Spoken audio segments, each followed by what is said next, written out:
L'engagement à servir sur le drapeau représente beaucoup parce que voir la souffrance de la population et s'engager pour apporter une plus-value de sorte à réduire cette souffrance, c'est vraiment un honneur.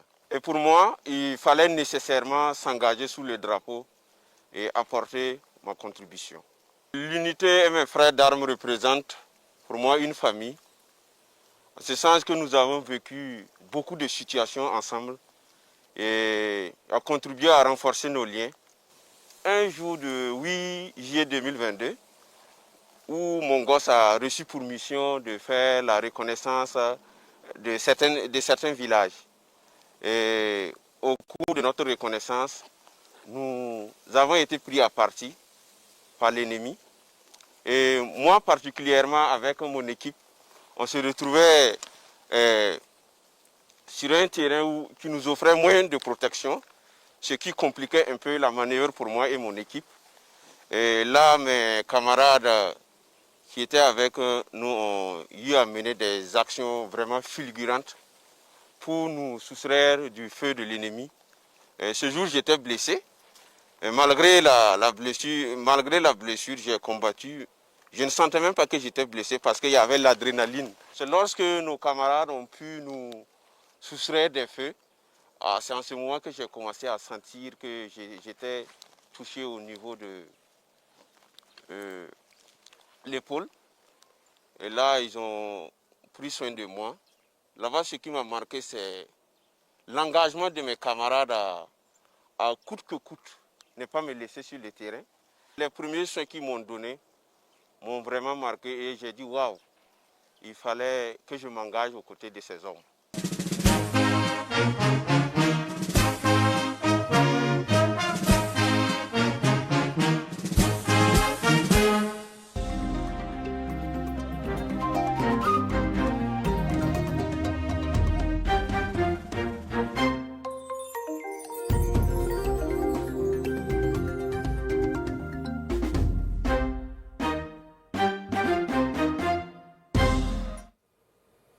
La désillusion se poursuit dans les rangs des terroristes au Burkina Faso. Plusieurs d'entre eux sont neutralisés par les forces combattantes lors des opérations menées depuis les airs et au sol. Une débandade en cascade pour ceux qui croient échapper aux multiples missiles, mais c'est sans compter avec le ratissage des unités au sol, les prouesses des boys dans les nouvelles du front.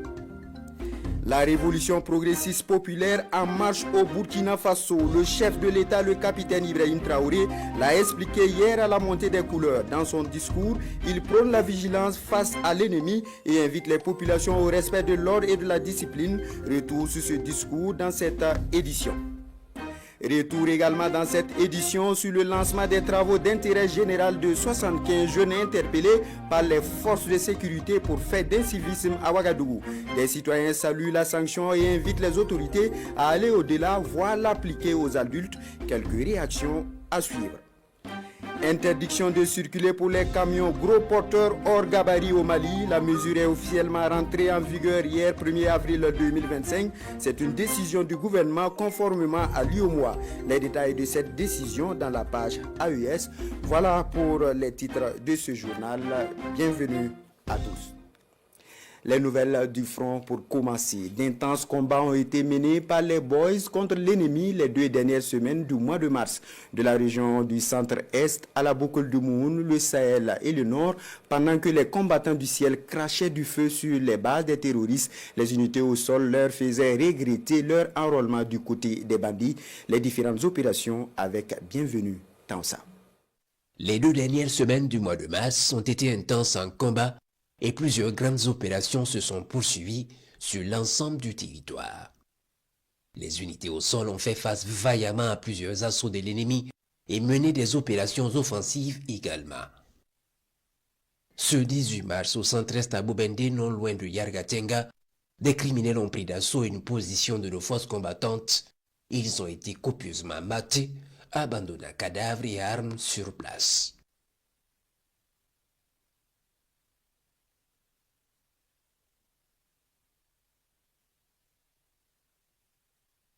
Ce 18 mars, toujours dans la zone de Zorkum, des criminels ont tenté une infiltration vers nos positions.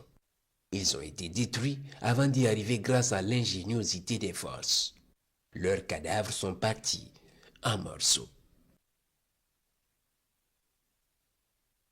Ce 20 mars, dans la zone de Bani, des criminels se sont dangereusement approchés de la RN3 pendant une escorte logistique de nos forces. Décelés au loin, les unités au sol vont lancer un assaut violent sur leur position et neutraliser le maximum.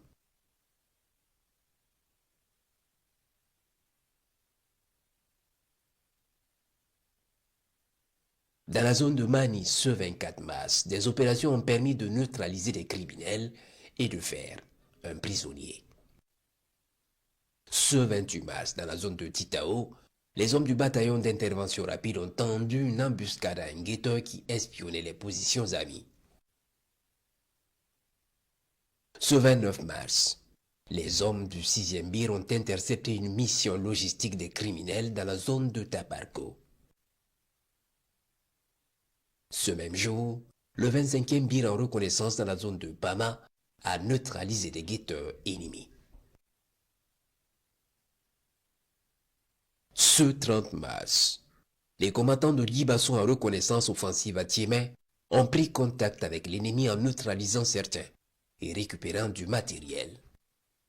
Dans le même temps, les combattants de Détougou en manœuvre dans la zone de Doumbassa ont neutralisé des criminels et récupéré du matériel. Toujours ce 30 mars dans la nuit, les vaillants VDP ont tendu une embuscade à Farakoui à un groupe de criminels. Plusieurs d'entre eux ont été neutralisés et du matériel récupéré.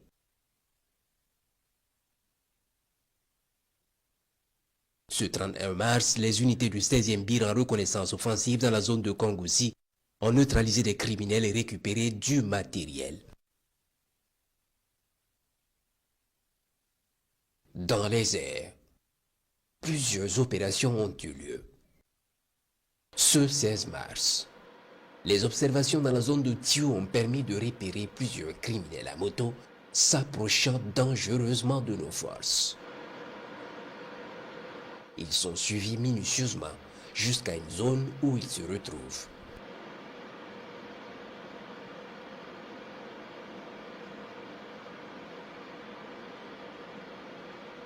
Un missile va les foudroyer là-bas et mettre fin à leur projet.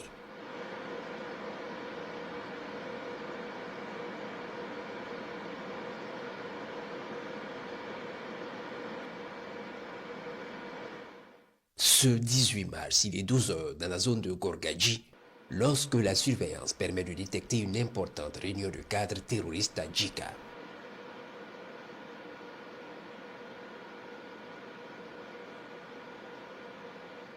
Très vite, le cœur de la réunion est visé par un missile et c'est la fin de la rencontre.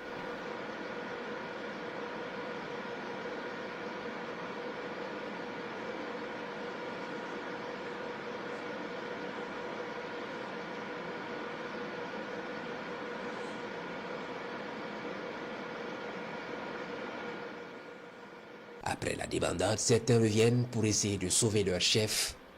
Ils sont immédiatement frappés.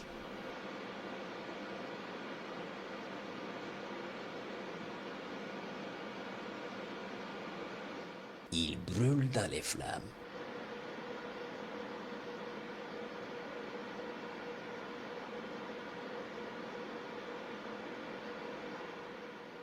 Ce 20 mars, des guetteurs terroristes accrochés sur des arbres ont été repérés par des observateurs de nos forces combattantes à Ouarghaï. Ils vont être immédiatement foudroyés. Ce 21 mars, des criminels venus harceler les positions à Soli vont être suivis jusqu'à un hameau. Ils sont immédiatement verrouillés et frappés.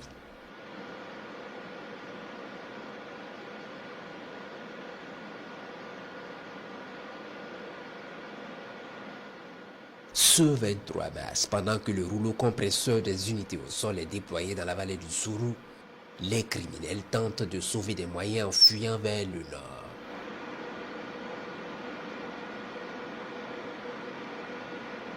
Ils sont suivis par les combattants du ciel.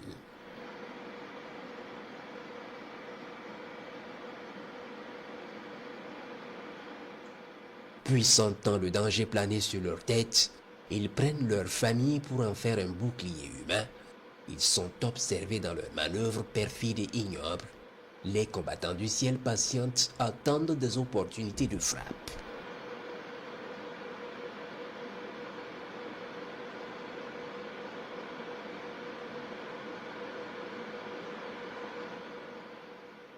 Puis à un moment donné, un pick-up isolé est frappé.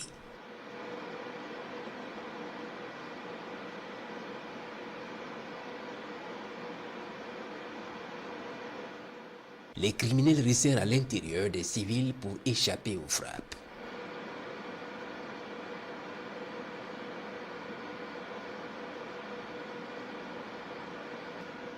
Ils sont suivis et l'information est transmise aux unités au sol pour ratisser la zone.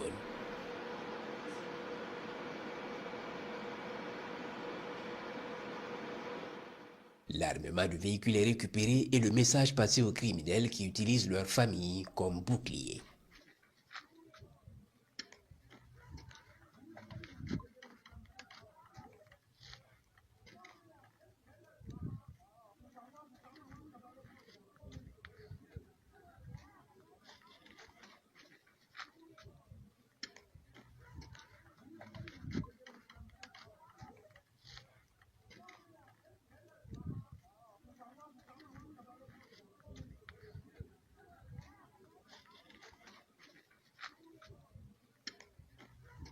Puis la surveillance dans la zone va permettre de détecter un autre véhicule abandonné et camouflé par l'ennemi.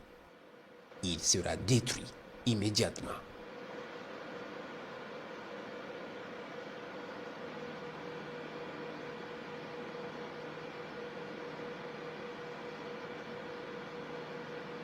Ce 31 mars, sur la base de renseignements précis, la cour d'un chef terroriste est localisée dans la zone de Kabunga.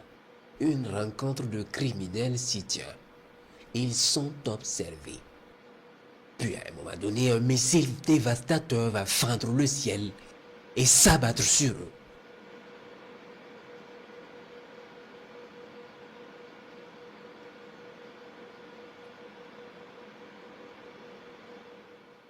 Dans le même temps, le renseignement précise la tenue d'une rencontre entre cadres criminels dans un yard abandonné dans la zone du centre-est.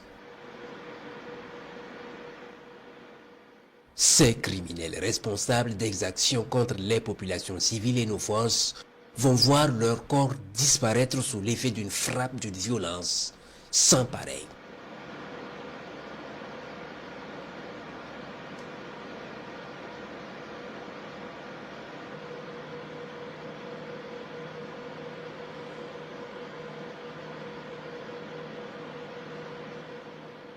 D'autres frappes vont cibler des hameaux de leaders terroristes identifiés dans la zone.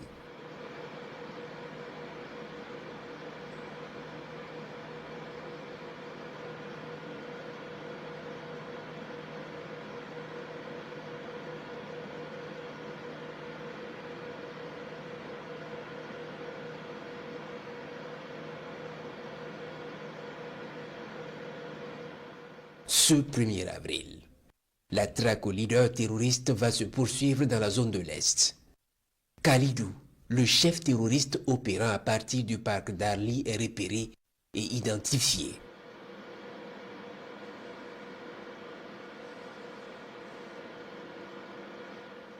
Il est bien suivi par les combattants du ciel conduisant tranquillement sa voiture de luxe à travers les pistes de la Tapoua Djerma. Il sera foudroyé et éliminé sur le coup avec d'autres criminels.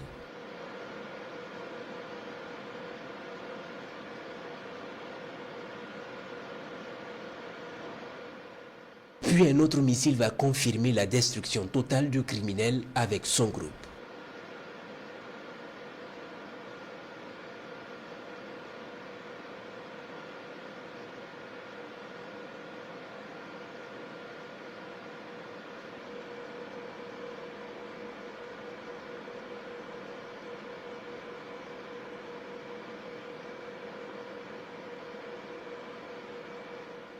Toujours, ce 1er avril, la surveillance dans la zone de Gaïri a permis de repérer des criminels qui convergent vers un bâtiment pour une rencontre sûrement.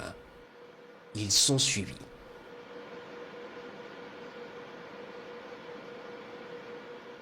Les combattants du ciel les laissent commencer la réunion puis frappent efficacement le bâtiment.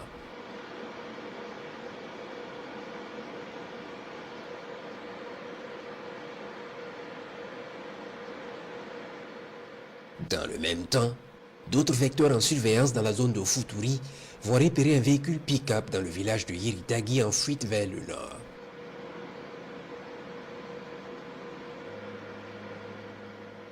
Il est pris en chasse puis frappé pour l'arrêter et le détruire.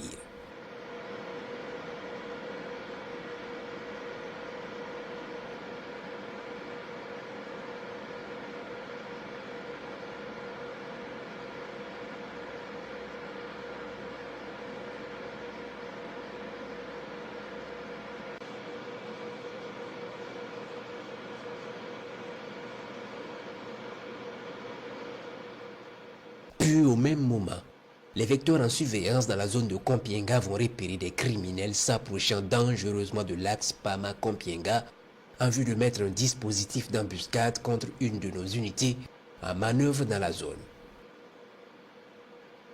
Les combattants du ciel coordonnent avec l'unité au sol, puis un vecteur plus performant est appelé pour donner une correction de taille à ces criminels. Une violente bombe est alors larguée dans le dispositif ennemi.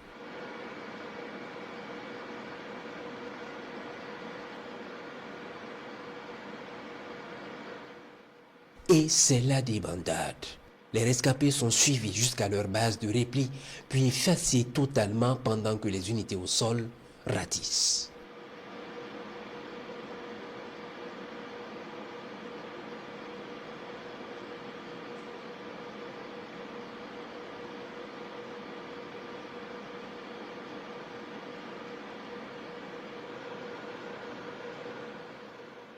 Les opérations se poursuivent.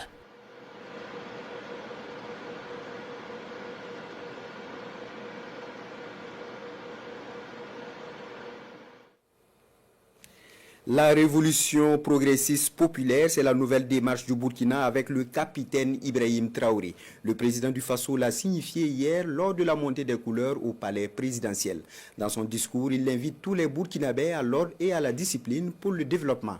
Par ailleurs, le chef de l'État appelle à la vigilance face à l'ennemi, sans oublier le sacrifice et le don de soi pour le rayonnement du Burkina Faso. Retour sur son discours avec Bienvenue Tamsa. Le Burkina va rayonner. N'en déplaise à ceux-là qui ont la nostalgie encore des années 87. Sur le pied de guerre, le capitaine du navire Burkina parle depuis le palais de Koulouba. Le Burkina Faso soutient-il poursuit sa marche inexorable vers l'horizon du bonheur et sur le champ d'honneur, les progrès opérés sont significatifs. À titre d'illustration, la reconquête de zones sous emprise terroriste depuis des années et plusieurs autres en phase de consolidation. Le progrès qui est fait, les terrains reconquis dans ce premier trimestre sont d'ordre stratégique et ça nous a permis d'aller nous implanter jusqu'à la frontière. Et ça, c'est très remarquable. Nous allons poursuivre donc dans ce sens, zone par zone, étape par étape, pour nettoyer le territoire et reconquérir l'entièreté de notre pays. Mais vigilance à tous les niveaux, prévient le chef de l'État, car le Burkina Faso, dans sa dynamique révolutionnaire, fait mal et l'ennemi tente par tous les moyens de la stopper. Du côté de la lagune, ils sont réunis depuis plusieurs jours. Leur objectif, c'est de faire vivre au Burkina Faso les événements de 87. Mais oubliant donc que les époques ont changé et nous sommes sur le pied de guerre, nous les attendons de pied ferme, leurs mercenaires et leurs actions. Et je tiens à le dire, nous serons impitoyables. Le président du Faso met en garde, quiconque se laisse manipuler par l'ennemi, ce sera à ses risques et périls, et beaucoup l'ont déjà appris à leurs dépens. L'ennemi s'est recruté, et il recrute encore des traîtres. Pas plus qu'il y a quelques jours, des traîtres ont été arrêtés. Et qui j'appelle traîtres? C'est ceux-là qui sont parmi nous, qui continuent de travailler, d'être des agents pour des ambassades de pays impérialistes implantés au Burkina Faso. Certains ont été arrêtés et nous poursuivrons pour démasquer d'autres. La cupidité n'a pas de place dans ce Burkina nouveau, un Burkina résolument engagé dans la transformation structurelle de toute la société, transformation qui a pour ligne directrice l'ordre et la discipline. Elle se fera dans l'adversité, mais le Burkina Faso vaincra. Nous allons poursuivre notre révolution, nous allons développer nos infrastructures, que ce soit du côté de la santé, du côté de l'éducation, que ce soit les infrastructures routières. Nous allons développer notre industrie, transformer ce que nous voulons et consommer ce que nous avons transformé. Le chef de l'État se veut un peu plus clair. Nous sommes bien en révolution progressiste populaire, une idéologie qui n'a de finalité que le développement du Burkina Faso à travers celui des masses laborieuses. Nous sommes bel et bien en révolution. Ceux qui ne l'avaient pas compris, on le dit encore haut et fort. Il faut que tout le monde incorpore cela. Et notre rôle de communiquer, d'expliquer, de faire comprendre ce que c'est que notre révolution, nous allons continuer à le jouer. Le sacrifice, le don de soi, voilà ce qu'attend le capitaine Ibrahim Traoré vis-à-vis de chaque Burkinabé, rendant ici un hommage appuyé au FDS et VDP qui engrangent progressivement des victoires dans la lutte contre le terrorisme. Et comme à chacune de ces sorties, le discours du président du Faso, le capitaine Ibrahim Traoré, suscite des réactions un peu partout dans le monde. Nous vous proposons celle de quelques Ouagavillois pour commencer. Nombreux sont ceux qui retiennent le fait que le Burkina est en révolution progressiste populaire. Issouf Kabouri, Bénéwende Frédéric Nikiema. Quand on parle de révolution, à l'heure actuellement, les femmes sont en train de faire une révolution. Il n'est pas question de démocratie parce que finalement, on ne sait pas ce que c'est. Moi, j'ai vécu la révolution avec Thomas Sankara. Et je sais comment les choses marchaient. Ceux qui ne sont pas d'accord là, ils ne veulent pas vivre ici avec ça là, ils n'ont qu'à aller ailleurs. C'est tout. Parce que le fait d'avoir dit ça là, je pense que ça réconforte la plupart des Burkinabés. Par rapport à ce que son Excellence le président du Faso est en train de faire, il fallait clairement dire que c'est une révolution et surtout progressiste. Et à tous les niveaux, nous voyons que c'est cela. Mais il fallait le dire pour que ceux qui ne comprennent pas comprennent et que nous soyons tous dans les rangs pour aller assez vite. C'est les intellectuels qui parlent de choses bafouées. Où on bafoue les droits de quelqu'un, si pour arrêter quelqu'un qui a mal fait, qui a détourné, il dit qu'il faut des papiers pour pouvoir l'arrêter, c'est bafouer ses droits. Avec la démocratie, on ne peut pas faire respecter l'ordre et la discipline. Non, parce que chacun crie de son côté, chacun crie qu'on l'a fait du mal. Moi, je pense qu'en toute chose, il faut de la discipline pour pouvoir bien gérer les choses. Nous sommes dans une situation de guerre et notamment, nous avons besoin véritablement d'une certaine discipline pour permettre vraiment la bonne marche de ce gouvernement en place. Il ne faut pas avoir pitié pour les complices et les traîtres qui sont encore dans ce pays-là ou qui sont dans les pays voisins, qui rêvent encore de revenir au pouvoir. Il ne faut pas avoir pitié d'eux. Il ne faut pas avoir pitié d'eux. Moi, je pense que ce qu'il a dit est clair. Et c'est comme ça qu'il faut se comporter. Ça veut dire que désormais, on ne doit pas tergiverser sur les décisions de l'État. Nous devons nous aligner pour arriver vite et bien. Donc j'invite mes frères et mes sœurs qu'on s'adhère le plus vite possible, qu'on se mette dans les rangs et qu'on se mette au travail. Dans la capitale économique Bobo-Dioulasso, les populations donnent également leurs avis et analyses de l'adresse du chef de l'État. Là également, l'aspect révolution retient toutes les attentions. Les réactions avec Kassoum Milogo et Kadourou Menki. Le Burkina Faso est bien dans une révolution, martèle le président du Faso lors d'une cérémonie de montée des couleurs nationales. Une révolution progressiste, populaire. De l'avis des citoyens bobolais, seul un régime révolutionnaire pourra asseoir un développement humain et économique durable au Burkina Faso. La démocratie n'a jamais développé un pays. Il faut la dictature pour que chacun puisse savoir comment marcher. C'est ça en fait. Je suis sûr que d'ici 5-10 ans là, on ne va plus parler du Burkina comme on l'a connu. Mais ça sera une autre étape. Une révolution qui fait contribuer les gens sans que personne ne se plaigne. Alors je crois que ça, c'est un chapeau. Les jeunes qui sont au pouvoir, ils ont montré un exemple que je n'ai pas vu depuis mes 40 ans à Bobo. Le président du Faso, le capitaine Ibrahim Traoré, n'a pas manqué d'insister sur l'importance de l'ordre et de la discipline. Deux valeurs retenues d'ailleurs comme thème de la première quinzaine de la 2e édition des Journées nationales d'engagement patriotique et de participation citoyenne. Il faut une certaine conduite, il faut certaines règles pour que la nation puisse vraiment grandir que la nation puisse prospérer.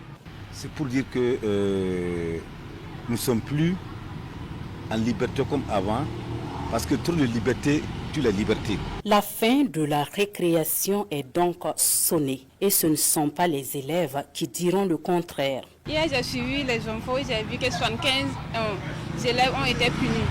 Puisqu'ils ont brûlé le feu, il y en a aussi qui ont fait des acrobaties avec des motos. Ils mettent leur vie en danger, ils mettent la vie des autres aussi en danger. Donc les punir comme ça, vraiment j'ai aimé. J'ai vu que c'est une bonne chose. Et je souhaite que la même punition arrive à Bobo, puisque les jeunes de Bobo aussi sont dans ça. Tous les élèves qui ont été interviewés ont reconnu qu'ils avaient tort, ont reconnu que, en tout cas par cette action, eux-mêmes vont sensibiliser leurs camarades. Et je crois que c'est ça. Ce n'est pas le bâton qui règle tout. Souvent, il faut amener les gens à prendre conscience, à savoir qu'ils sont dans un pays qui a des règles et des droits, et essayer de les respecter pour qu'eux-mêmes leurs droits soient respectés. Les réformes sociales, économiques, politiques et idéologiques ont besoin d'ordre et de discipline. Et les habitants de Sia sont prêts, sinon heureux, d'être les acteurs de ces différentes réformes. Des réformes qui n'ont qu'un seul but, celui de développer le Burkina Faso à la burkinabé. Dans cette dynamique de révolution, on en parlait hier, 75 jeunes, dont 9 filles, ont été interpellés le jour de la fête du Ramadan pour avoir enfreint les règles de la circulation. Ils se livraient à des acrobaties sur la voie publique, certains roulaient à contresens, brûlant même des feux tricolores. Conduit sur un chantier de travaux d'intérêt général, la sanction a été largement appréciée sur notre plateforme digitale et dans les rues de Ouagadougou. La majorité appelle au maintien de telles pratiques envers les contrevenants jeunes et à son application aux adultes. Les réactions avec Franck Ouedraogo et Benewende Frédéric Nintiema. Pelle et pioche en main, ces jeunes au nombre de 75 dont 9 filles ont pour tâche le décapage et le nivellement de ce tronçon de 500 mètres en vue de la pose de pavés. C'est leur punition pour avoir transgressé les règles de la circulation routière en se livrant pour certains à des acrobaties sur la voie publique le jour de la fête du Ramadan. D'autres sur leur engin ont été pris pour non-respect des feux tricolores et parfois même du sens interdit.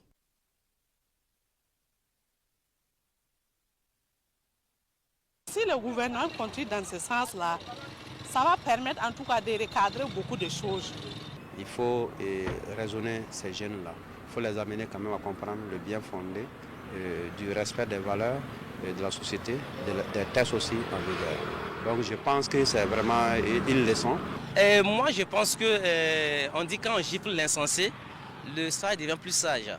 Donc je me dis, le reste de la jeunesse qui ayant vu vraiment ces images va témoigner plus du sérieux dans nos comportements et chacun de nous va tirer une leçon de moralité. Pour ces Burkinabés, cet acte met en pratique la volonté du chef de l'État de faire régner l'ordre et la discipline au Burkina Faso.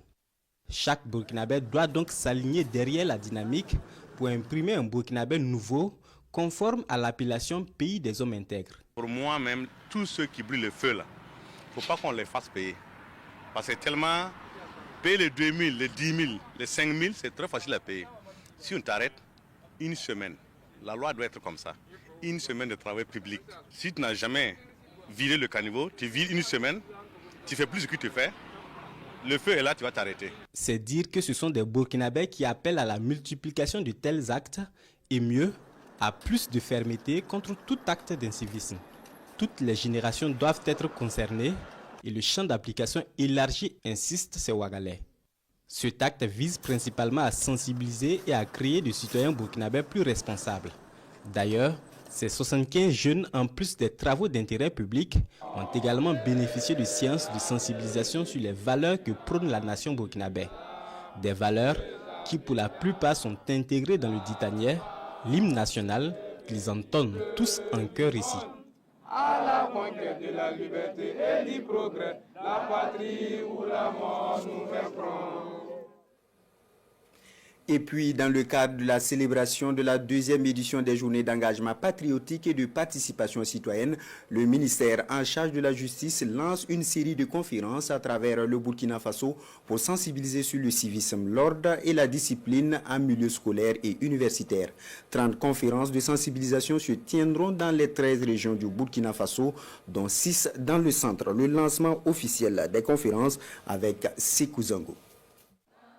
Les mains sur les cœurs, les élèves du lycée Bambata de Ouagadougou chantent en chœur le ditanier, l'hymne de la victoire.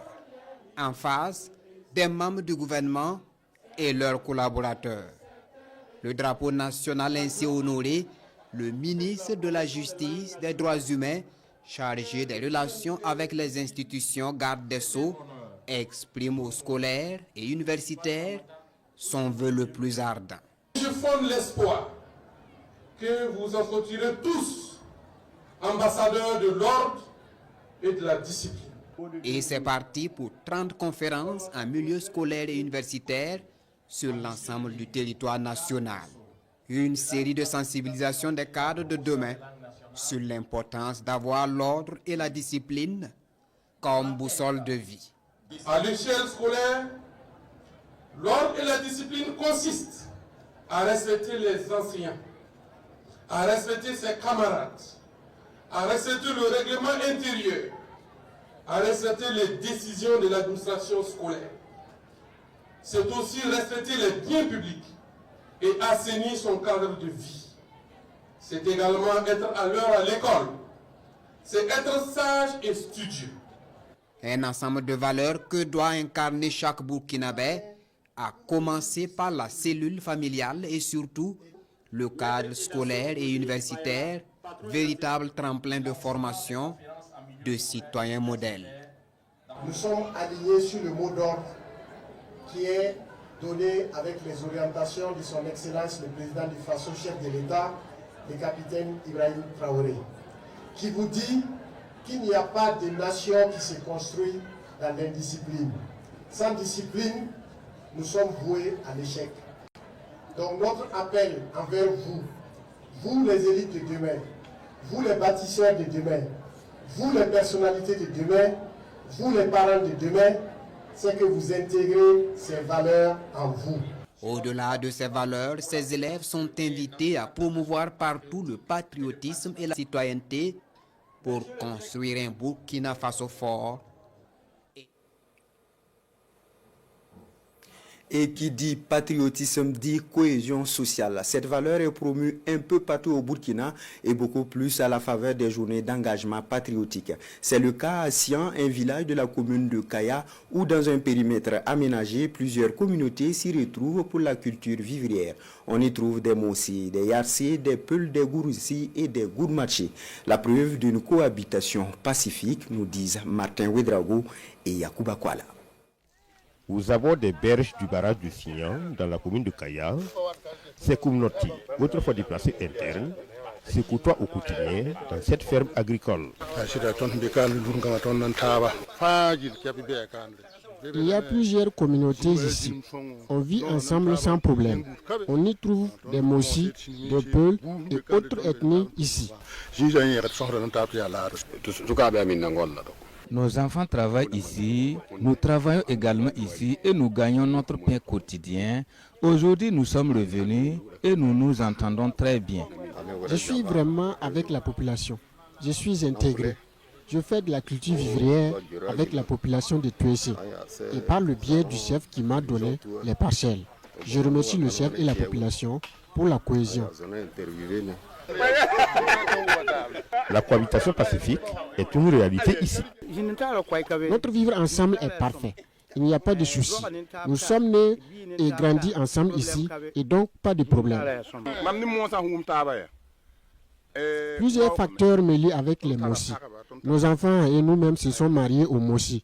Nos enfants sont les neveux des Mossi. S'ils partent chez leurs oncles, c'est les Mossi. Ces populations vivent en harmonie dans ce village et cette ferme agricole est leur source de résilience. Nous exploitons 16 hectares ici. Environ 230 ou 250 personnes y travaillent.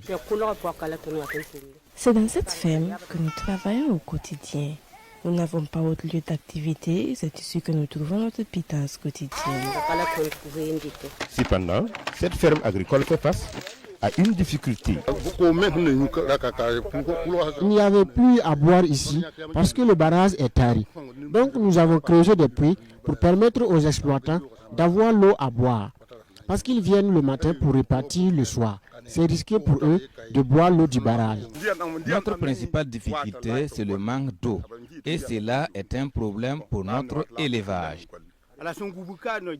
Le barrage est tari. Il n'y a plus d'eau pour nos activités. Si toutefois on réhabilite le barrage, ça va nous aider. Ces communautés fondent l'espoir de bénéficier du fourrage pour combler le déficit en eau qui pèse sur leur spéculation. Toute chose qui va fortifier leur cohabitation. Parlant d'exploitation, le ministre en charge de l'Éducation nationale vient de réceptionner un jardin réalisé par des VDP au profit de l'école primaire de Badnogo. À travers cette réalisation, le Centre national de formation des VDP entend contribuer à l'amélioration de la cantine scolaire de l'école quand on sait que les productions sont composées d'oignons, du blé et autres produits maraîchers. La réception de ce jardin scolaire d'1 hectare avec Consono Koulibaly et Lambert Souma. En recevant ces récoltes composées d'oignons et de blé, le ministre de l'Éducation de base, de l'alphabétisation et de la promotion des langues nationales réceptionne officiellement le jardin de l'école primaire publique de Badnogo 1. D'une superficie d'1 hectare entièrement clôturé avec un château d'eau, le jardin a été réalisé par le Centre national de formation des VDP installé dans le village. Le jardin que nous avons réalisé à l'intérieur du camp qui a permis de vendre donc ces condiments et de réaliser, donc de prendre ce fruit-là pour venir réaliser à l'école d'ici, pour que les élèves aussi puissent en fait à leur tour apprendre et produire. D'un coût global de près de 9 millions de francs CFA, la réalisation de ce jardin entre en droite ligne des réformes engagées par le MEBA-PLN. Ce jardin va sans nul doute contribuer à l'amélioration des plats servis par la cantine scolaire de l'établissement et du même coup stimuler le goût de la production maraîchère des élèves de l'école de Badnogo 1. C'est une belle initiative qui traduit aujourd'hui l'unité recherchée à travers donc les autorités de notre pays, à travers cette fusion des forces de défense, de sécurité et la population de Badnogo. Aujourd'hui, nul ne peut encore douter que la population aujourd'hui est engagée derrière ces forces de défense et de sécurité, et ça c'est un retour positif. Le Centre national de formation des VDP met à la disposition de l'école du personnel d'encadrement. Cette initiative suscite de l'engouement auprès des élèves, selon la première responsable de l'école qui exprime sa satisfaction. Dans notre calendrier, on a des heures de l'APP qui correspondent aux travaux pratiques. Donc c'est pendant ces heures que les enfants viennent travailler dans le jardin. Ils apprennent comment on repique l'oignon, comment on produit de l'oseille et tout. Et ce même produit va servir pour améliorer leur cantine scolaire. Donc vraiment, cette belle initiative-là, elle est bien accueillie. Le ministre de l'Éducation de base a profité de l'occasion pour faire une visite des locaux du Centre national de formation des VDP. Il a immortalisé son passage en signant dans le livre d'or et en procédant à une plantation d'arbres. Mise en œuvre du réseau informatique national de l'administration résident, les ministres en charge de l'économie et de la transition digitale visitent des sites raccordés au réseau. Il s'agit de 4 sites pour mieux s'approprier des difficultés et autres dysfonctionnements liés au réseau. La démarche vise à trouver des solutions définitives pour des services de qualité au profit des contribuables. Salifou Belem, Fanta Ouattara. Face à la récurrence des problèmes de réseau, entravant le bon fonctionnement des services des impôts, les ministres en charge de l'économie et de la transition digitale prennent le pouls du résinant. Le réseau informatique national de l'administration. Point de départ, la direction des moyennes entreprises du centre 4, situé à Sankariari. Il s'agit pour ces chefs de département de s'enquérir des difficultés liées à la connectivité de l'Internet en vue de trouver des solutions. Le gouvernement s'est engagé dans une vaste politique de digitalisation des services pour faire en sorte qu'il y ait beaucoup plus de transparence, plus de célérité dans les actions et surtout plus d'efficacité. Nous avons donc pu toucher du doigt toutes les réalités et voir comment on peut mieux s'organiser pour que donc cette digitalisation soit une réalité et que tous les services que nous rendons aux contribuables donc à travers les plateformes numériques puissent être des services accessibles, des services qui vont permettre aux contribuables d'avoir de la valeur ajoutée et à l'administration aussi de mieux faire son travail. Un détour au bureau de la publicité foncière et la délégation fait face à des manuscrits datant d'avant 1900, des livres fonciers en phase de numérisation et d'archivage. Un processus important pour la mémoire. Les agents, au lieu de fouiller dans les registres, ils pourront à l'aide d'un clic trouver l'information qu'il faut pour pouvoir rendre le service à l'usager. Mais c'est aussi des avantages pour les usagers pour qu'ils puissent accéder facilement au service. Donc au lieu de se déplacer, de faire le rang pendant des heures, on peut de chez soi accéder au service, faire son paiement et recevoir en retour l'acte qui est demandé. Les ministres ont donné des orientations, des instructions avec la DI au niveau de la DGI pour que nous faisons l'évaluation de tout ce qui a comme besoin de mise à niveau des réseaux locaux pour que nous puissions travailler à mettre à niveau effectivement ces réseaux locaux pour disponibiliser les services informatiques. Du service technique du CICAD, logé au guichet unique du foncier de Ouagadougou, à la direction générale des grandes entreprises, en passant par la direction des moyennes entreprises du centre 1 et 2, la délégation veut s'assurer du bon fonctionnement du réseau. Ces visites entrent dans le cadre de la réhabilitation et la modernisation de l'administration, entamée par le gouvernement burkinabé depuis 2023.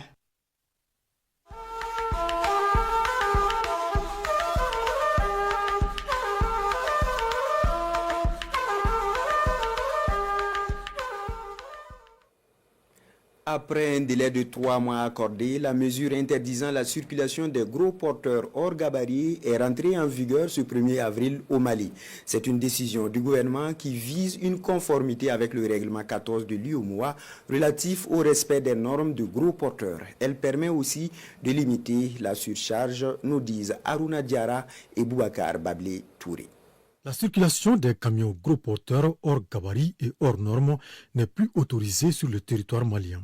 Une décision du gouvernement exécutée par le ministère en charge des Transports qui avait accordé un délai de 3 mois aux transporteurs dont les véhicules sont hors normes. Délai qui est arrivé à expiration ce 31 mars. Nous sommes le 1er avril, premier jour de l'application de cette mesure sur toute l'étendue du territoire national. Et tout véhicule gros porteur dont les normes ont dépassé, dont le gabarit a dépassé les normes fixées, ont été mis sur son chargé. Son véhicule-là ont été mis à la disposition de la douane pour le dépotage. Les véhicules qui seront contrôlés hors normes, vides, seront mis à la disposition de la police et de la gendarmerie. Pour la seule journée de ce mardi, des dizaines de camions ont été bloqués au niveau des frontières, conformément aux dispositions indiquées dans les textes. Quant aux acteurs concernés, malgré les difficultés que cette mesure peut engendrer, ils sont d'avis que la loi doit être respectée. Et nous, en tant qu'acteurs, nous allons prendre acte et suivre avec l'État, en tout cas l'évolution et l'application de la mesure. C'est une mesure communautaire, on ne peut que se soumettre. Depuis 2005, l'espace UEMOA a adopté le règlement 14 du début 2005 pour fixer les normes, les gabarits, les poids, les dimensions, etc. Mais depuis 2005, cela n'a pas pu prospérer. Parce que quand un pays commence, l'autre relâche, et ainsi de suite. Cette fois-ci, l'idée c'est de rendre conforme le véhicule en termes de gabarit. Comme norme à respecter pour les gros porteurs dont il est question, 16,50 mètres de longueur, 2,55 mètres de largeur et 4 mètres de hauteur. S'agissant des camions frigorifiques, la longueur autorisée est de 2,60 mètres. Entrepreneuriat agricole au Niger, Cap Sud d'Amana dans la région de Tillabéri, à la rencontre d'un jeune producteur de pommes de terre. Issoufou Seydou, à travers son savoir-faire, a décidé à sa manière d'apporter sa contribution dans la quête de la souveraineté alimentaire. Découvrons-le dans ce reportage signé Abibou Abdraman et Assimi Abdoulaye. La quête de la souveraineté alimentaire prônée par les nouvelles autorités du Niger commence à se matérialiser de manière palpable, surtout quand ce sont les jeunes eux-mêmes qui se mettent au devant de la scène. À Damana, chef-lieu de la commune rurale de Tondikandia, située à 115 km à l'est de Niamey, Issif Seydou, jeune producteur de pommes de terre, en est une parfaite illustration. Il y a 2 ans, il abandonna sa profession initiale pour se lancer dans l'exploitation de la terre.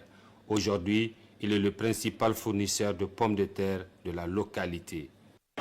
J'étais entrepreneur il y a encore quelques 2 ans.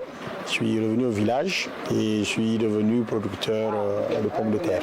L'année dernière, qui était donc ma première fois, on a pu récolter jusqu'à 50 tonnes. Je pense bien que cette année, probablement avec ce que je vois là, si ça continue à cette allure, on peut avoisiner 70-75 tonnes.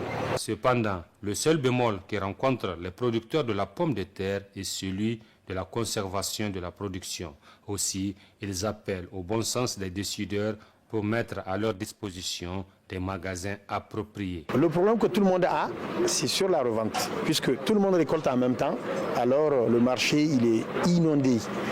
Ce qu'il nous faut, c'est vraiment des magasins pour pouvoir conserver. C'est des magasins de froid.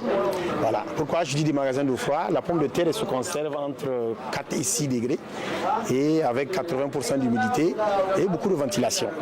Le jeune Issouf Seydou a l'ambition de produire sur place d'autres denrées alimentaires afin de répondre efficacement aux attentes des populations nigériennes, mais surtout pour contribuer à la souveraineté alimentaire au Niger.